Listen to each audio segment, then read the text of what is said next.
this week's numerology and lunar forecast. As we move into the final week of August, I'm super excited to share what we're going to be experiencing because the energy is going to be significantly different this week than we've been feeling all month long. And there's some significant energy coming in that we need to be aware of because we've got the deep emotional waters coming through. So as we move out of the club's energy that we're in currently right now at the time of this recording, we move into the heart's energy over the weekend. And there's only the last 6 months of the year where we really experience this heart energy. And it's something to be very aware of because it allows us to really navigate our emotional field. It also really helps us be more intuitive. So there's something to pay attention to here, especially when it comes to our business.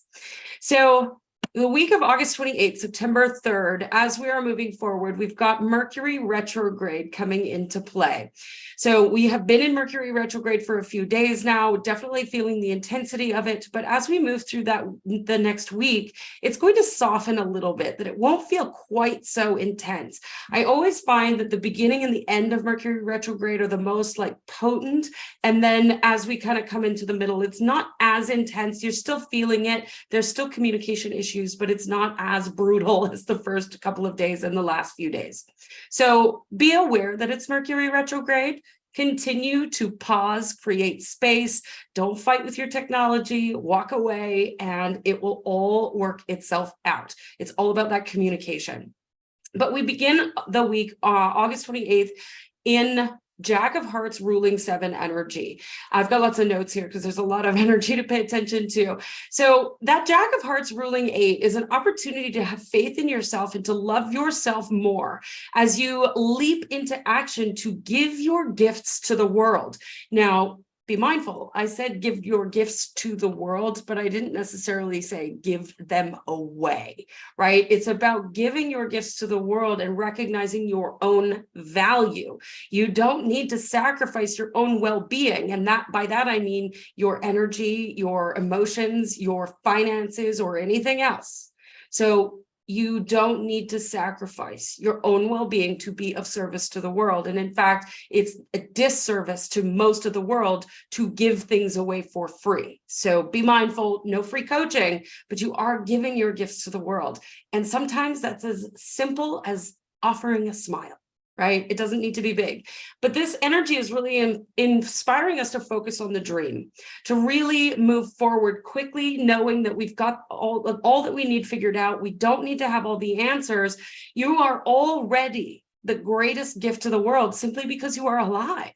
That's all you need to remember. And that's what I mean by giving a smile to somebody. I'm known for dancing in the grocery store. The grocery store that I go to plays the best 80s and 90s hip hop. It's awesome. And I will always go in there and dance around. And you almost always find people at the end of the day, they're stressed out, they're grocery shopping, their kids are screaming, and they see this dancing crazy lady in the aisle and they end up loving and they smile, and that impacts and it ripple effects to their kids, to the cashier, to the cashier's kids, and it just moves out through the world. You are already the greatest gift to the world that you could possibly be. And we grow and evolve and make it better, right? But can you trust that? That's what that Jack of Hearts ruling 7 is asking. Can you trust that you are already the greatest gift you can be? That you are enough? You don't need to rescue or save anyone. You need only love the world. That's all. Be a beacon of trust, of faith, of love, of opportunity, and of action. Just because we're in Hearts energy doesn't mean don't do anything. We need to be continuing to move forward. Okay, now Tuesday, 10 of Hearts ruling 8. Celebrate life. Go play, fall into flow, let the river be your guide. Just enjoy, feel the fulfillment of gratitude and love for your experience. We've got a full moon coming in the middle of the week on Wednesday. This Tuesday is really inspiring this celebration of life. Now, be mindful that you're not looking to others for love, that you're not looking for love outside of yourself, looking for love in all the wrong places. Love begins here in your own heart. Be your own greatest cheerleader. Notice, see past your limitations and see the bigger picture of your life. Whether you feel like your bank account doesn't have enough money in it, or you don't have enough clients, or you don't have all the ducks in a row in your business, or you haven't figured out what the heck you're even doing, see past those limitations. Come back to that 40,000 foot view and go, oh my God, look at what I'm creating. I may not be able to see all of it. Man, is that ever awesome, right? Come to that place and really like fall to your knees in devotion and gratitude for all that is. All that is. I don't mean just the good things. I mean what you perceive to be bad things too. Be grateful for the entire experience and devote yourself to celebration, to love, to fulfillment. Tuesday feels like a day to be like hanging out with your family, having a cocktail, talking about the good old times, and really just, and also dreaming forward, right? Not just looking back, but talking about all the things you're going to be creating and, playing in the playground with your kids. Like, go have fun on Tuesday and live your life to the fullest. Because Wednesday, 9 of Hearts, ruling 9, Pisces, full supermoon. Hold on to your hats, people. Wednesday is about release. It is about forgiveness. It is about acceptance. That full moon is going to require much spaciousness. It's going to require time for a good cry or a good laugh, those good old release laughs. I do those all the time. It may require some extra spaciousness for yourself to release and move through. An idea for this full moon. Now, I'm a Pisces, so it's easier for me to understand what the Pisces energy is like. It's very foggy. Nobody really knows what a Pisces is ever thinking. But the Pisces energy is asking us to infuse water into something. So, maybe do a full moon ritual, do something around water, whether it be a nice bath or drinking extra water that day, making sure you stay hydrated.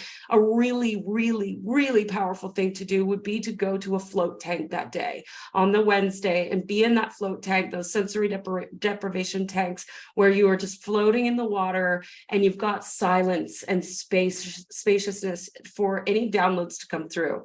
It's probably likely that Wednesday is going to be a very deep intuitive day. That 9 of Hearts ruling 9 with the Pisces energy, the veil is thin, baby. So don't expect much sleep. That's okay. Or you might get lots of sleep and dream the weirdest dreams. That's okay too. Okay. So infuse water somehow in your day, maybe sit by a river, sit by the pool, have a bath, go to a float tank, do something that's infusing water into your experience during that full moon. And don't try to mentally figure things out. Your brain probably isn't going to be firing on all 8 cylinders on Wednesday. That full moon's very intense and it's asking you to trust your emotional, intuitive piece, to trust that it will be your guide, that it will share with you where you need to go, that it will nudge you where you need to go. So pay attention to your emotions, pay attention to what you're feeling, all of the feelings, not just the happy ones. Pay attention if you feel like you need to cry. Pay attention if you feel a little weepy, and just notice that and give yourself time to listen and to sit in silence with yourself. Really, really important. You may be in a hyper dream state. You may be kind of wandering around the world in a little bit of a daydream. You may feel very foggy during that full moon, and it's okay. It's okay. All is well. One of the things that I love to do as a Pisces, great opportunity on this day, is to take yourself out on a date. Whatever that might look like. For me, I love to go and have a glass of wine, take my book and just sit and soak up the goodness of being alone, reading my book, having a glass of wine, have a bath, do what you need to do, but do something that allows you to cuddle up with yourself and see what you discover. Really, really important. Do not miss this window with this full moon. Put time in your schedule right now, or as soon as this forecast is done. All right, so then we move into Thursday, the last day of the month, the last day of that 6 energy of August. We've got an 8 of Hearts ruling number 1. Be your own greatest cheerleader. Stop looking for the approval and the recognition and the love and anything else from outside of yourself. Don't look to others for the love and the approval and the belonging. Be that one for yourself who's going to devote yourself to what you want, what you desire, how you want to experience your life. You are the dictator. You are the one in control. You are the one driving the ship. Nobody else can do it for you. And that's really what this Eight of Hearts ruling one is inspiring. We've experienced a massive karmic clearing over the last month, and it's now saying, how can you be more intentional with your own community? How can you be more nurturing with your community? How can you nurture your audience? Hint, hint, content pieces here, yes? Where can you pour more love in? So coming within, finding that love within your own heart, and then radiating it out from the heart, like really just allowing it to just radiate out intentionally, that you're moving that love into your community, with your audience, with the people that you work with your clients, all of those pieces. And then we interrupt everything and we shift into the 7 energy of September, and shit's about to get real, people. September is the month we've been waiting for. September is the 7 energy. 2023 is the 7 energy. We've got that double 7 saying it is go time. And it's still Mercury retrograde. So it's going to not be go time until the middle of the month. But we need to do a little bit of preparation work at the beginning of September. So September 1st, 10 of diamonds ruling number 8. With that 7 energy is inspiring us to get ourselves ready and prepped for the flow of value. So wealth is an inside job. It is not something that you experience in your bank accounts or from other people. Wealth is an inside job. And so here's where the preparation needs to begin. To open yourself up to receive more by being your own value, by recognizing and feeling the value run through your veins. Stop looking outside of yourself for your worth. Your worth is not defined by the things you do or the things you own, ever.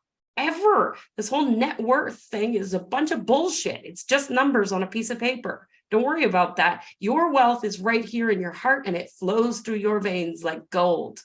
Okay? So you are not defined by any of those things out there. You are defined by what you decide you are worth.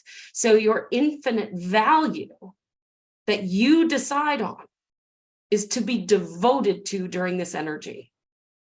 To really devote yourself to trusting that value, whether you can see it with the naked eye or not, whether you can see it in your bank accounts or in the car you drive or not, irrelevant. Do you feel it flowing through your veins? September 2nd and 3rd, over the weekend, we've gone through the 9 of Hearts ruling 9. Now we've got 9 of Diamonds ruling 9. So a bit of a pivot in energy. It's a bit of a flip of the full moon, but that full moon was all emotional, intuitive, the emotional waters, it really watery emotion. The veil is thin. And then the 9 of Diamonds says, release all attachment and control. Let go. Stop trying to control the material world. You can't. Give it up. Let it go. Sing the song, let it go, let it go.